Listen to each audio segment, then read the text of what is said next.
হয়তো ওটা দেখাইবো ভাই, ইলেকশনের আগে ওটা কম বেশি সবাই দেখাই, সবাই ভালো সাজবে, ইলেকশনের পর সবাই পাল্টি মানে যে উন্নত করে তারটা আরেকজন চুরি করে। আমরা স্বাধীনভাবে চলতে চাইতে আছি, কিন্তু আমাদের কিছু কিছু লোকেরা চলতে দিতে আসছে না। কিসের জন্য? ওদের স্বার্থ আঘাত পরে। টাকা পয়সা যাদের আছে তারা চলতে আছে, গাড়িতে চলতে আছে, কিন্তু আমাদের গরিব মানুষ হিসাবে আমরা দেখা গেল গাড়ি না পাইলে গন্তব্যে হেঁটে যাই। জামাতাই শুনলে তো ভাই অনেক ধরনের, যেমন কোনো চাঁদাবাজি, কোনো লুটতরাজ হবে না, দেশটা কঠোর হবে, যেমন করে মানুষ চলাফেরা করে ওরকম করে চলাফেরা করাতে পারবো না, মানে খুব কঠোর ভাবে চল ভাই। একজনকার মনে এক ওটা তো বলা যাবে না, সেটা ইলেকশনের পরে বুঝা যাবে। সবাই তো ওটা দেখাইবো ভাই, ইলেকশনের আগে ওটা কম বেশি সবাই দেখাইবো, সবাই ভালো সাজবে, ইলেকশনের পর সবাই পাল্টি দেয়। নির্বাচনটা খুবই ভালো হবে, দেশের একটা স্থানীয় একটা সরকার হবে, সবার জন্য ভালো হবে। এখন দেখতে আসছি মনে করেন খুবই অন্যরকম আর কি, কেউ ওরা মানতে আসছে না। মানে আমাদের প্রশাসন আছে যে প্রশাসনেরও মানতে আসছে না।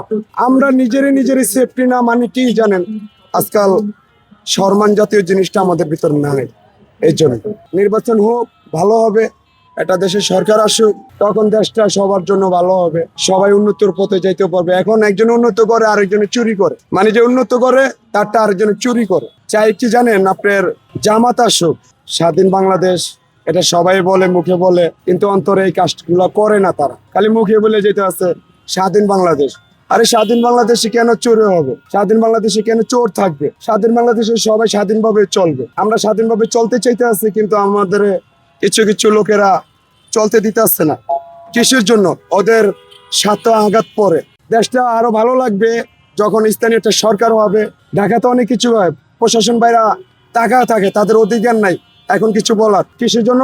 একটা ভালো সরকার, একটা স্থানীয় সরকার নাই, প্রশাসন বাইরা দেখছে দীর্ঘ এক বছর দেখছে বাংলাদেশের মানুষগুলা খারাপ কিনা, যে সাধারণ গরিব মানুষগুলা খারাপ কিনা। টাকা পয়সা যাদের আছে তারা চলতে আছে, গাড়িতে চলতে আছে, তাদের কোনো প্যারা নাই, তারা ভালোভাবে চলতে আসছে, রোড পাকা পাইছে, চলে যাইতে আসছে।